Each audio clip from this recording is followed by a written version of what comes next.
பொட்டேட்டோவும் சிக்கனும் போட்டு ஒரு கிரேவி வைக்கலாம் அப்படின்னு சொல்லிட்டு. எப்பவுமே ரொம்ப கலர்ஃபுல்லா கிரேவி வச்சு போர் அடிக்குது. அதனால கிரேவி பிடிச்சிச்சுன்னா நம்ம சேனலை சப்ஸ்கிரைப் பண்ணிக்கோங்க. வழியில நம்மளுக்கு நல்ல காய் கொய்யா இருந்துச்சு. காய் கொய்யா யாருக்கெல்லாம் பிடிக்கும்ன்றது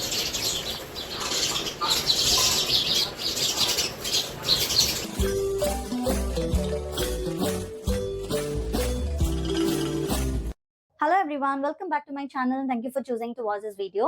இன்னைக்கு நம்ம ஒரு சிக்கன் ரெசிபி தான் பார்க்க போறோம். என்னோட ஸ்டைல்ல ஒயிட் சிக்கன் கிரேவி பொட்டேட்டோ போட்டுட்டு, பொட்டேட்டோ வந்துட்டு ஜைதுக்கும் அவங்க டாடிக்கும் ரொம்பவே பிடிக்கும். சரி, அதனால பொட்டேட்டோவும் சிக்கனும் போட்டு ஒரு கிரேவி வைக்கலாம் அப்படின்னு சொல்லிட்டு. எப்பவுமே ரொம்ப கலர்ஃபுல்லா கிரேவி வச்சு போர் அடிக்குது. அதனால இந்த வாட்டி ஒயிட் கலர்ல பண்ணலாம் அப்படின்னு சொல்லிட்டு. அண்ட் ஒரு வெரைட்டி ரைஸ் கூட. அப்பதான் அது வந்துட்டு ரொம்ப அல்டிமேட்டா இருக்கும். வெள்ளை சாப்பாடுல போட்டு சாப்பிட்றத விட ஒரு கீ ரைஸோ இல்ல வந்துட்டு ஜீரா ரைஸோ அந்த மாதிரி ரொம்ப நல்லா இருக்கும். அண்ட் பிளஸ் இட்லிக்கு, தோசைக்கு, இடியாப்பத்துக்கு அதெல்லாமே வந்து வேற லெவல்ல இருக்கும். அண்ட் எப்படி செய்யறது பார்க்கலாமா? வாங்க. மெயினா நம்மளுக்கு சிக்கன் வந்து தேவையான அளவு மஞ்சள் தூள் போட்டு கழுவி வச்சிருக்கேன். நீங்க மஞ்சள் போடாதீங்க. அதுக்கப்புறமா ஒரு பெரிய வெங்காயம், கசகசா, அதுக்கப்புறம் முந்திரி தேவையான அளவு ஒரு 10ல இருந்து 15, அதுக்கப்புறமா பச்சை மிளகாய். இது எல்லாத்தையுமே வந்து நம்ம கடாயில போட்டு வதக்கிக்கணும், கசகசா தவிர. அதுக்கப்புறம் ஒரு கப்பு கர்டு.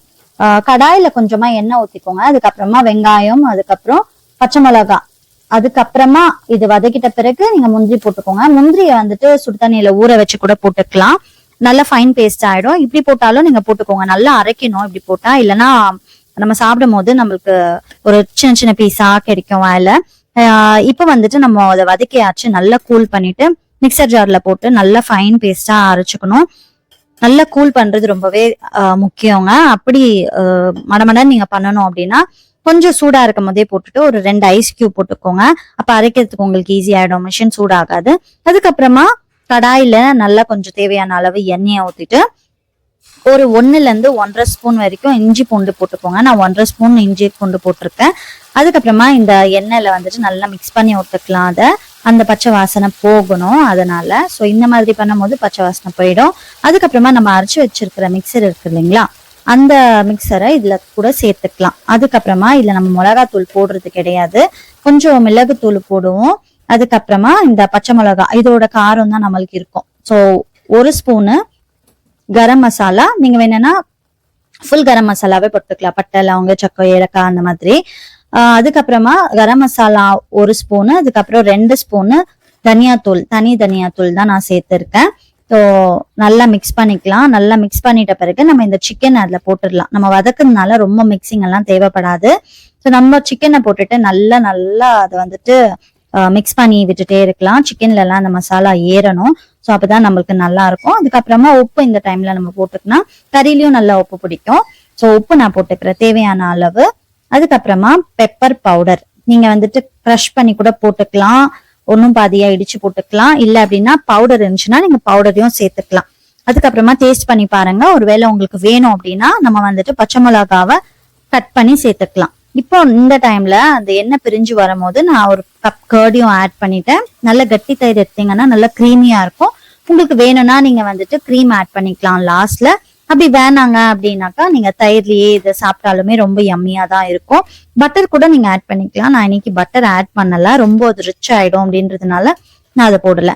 பட்டர் ஆட் பண்ணாலும் இது சூப்பரா இருக்கும். காரம் கம்மியா இருக்கிறதுனால நான் வந்துட்டு பச்சை மிளகாய் சேர்த்துக்கிறேன்.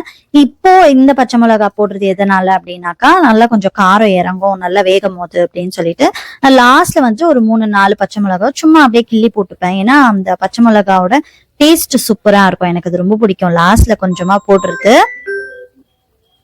ஸோ இப்போ நல்லா வந்துட்டு கொதிக்கிட்டோம், வேகணும். அதுக்கு நம்ம மூடியை போட்டுப்போம். சரி, குக்கிங் பண்ணும்போது பயங்கரமா சத்தமா இருந்துச்சு அப்படின்னு பார்த்தா நம்மளோட குட்டீஸ் வந்திருக்காங்க. பாத்தீங்கன்னா ரொம்ப சூப்பரா இருக்கும். நம்ம ரிலாக்ஸேஷனுக்காக அந்த ரூம்ல போய் உட்காந்தா பேர்ட்ஸ் வந்து அரிசி போட்டிருக்கோம். நம்ம அதை சாப்பிடும் போது ரொம்ப சூப்பரா இருக்கும் பாக்குறதுக்கு. அது ரொம்ப அழகா இருக்குங்க, நல்லா என்ஜாய் பண்ணுவோம் நாங்க.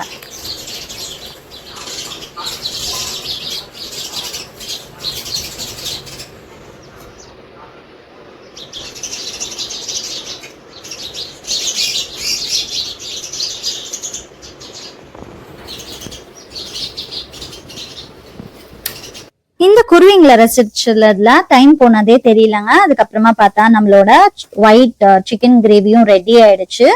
அதுக்கப்புறமா நான் ஒரு 2 விசில் உருளைக்கிழங்க போட்டு வேக வச்சு ஆல்ரெடி வச்சுட்டு இருந்தேன். அதையும் இதுல மிக்ஸ் பண்ணிட்டு நல்லா அத மசாலா எல்லாம் ஏறுற மாதிரி ஒரு வாட்டி நல்லா கிளறி விட்டாச்சு. அதுக்கப்புறமா லாஸ்டா வந்துட்டு நல்லா அத க்ரஷ் பண்ண கஸ்தூரி மேந்தியை போட்டுட்டோம். அதுக்கப்புறமா கொஞ்ச நேரம் ஒரு 5 மினிட்ஸ் சிம்லயே விட்டதுல இந்த மாதிரி ஆயிடுச்சுங்க. அதுக்கப்புறமா ஆஃப் பண்ணிட்டோம். இவ்வளவுதான் நம்மளோட ஒயிட் சிக்கன் உருளைக்கிழங்கு கிரேவி. பிடிச்சிச்சுன்னா நம்ம சேனலை சப்ஸ்கிரைப் பண்ணிக்கோங்க. இதுக்கப்புறமா பார்த்தா ஜைதோ கூப்பிட்டுன்னு வர டைம் ஆயிடுச்சு.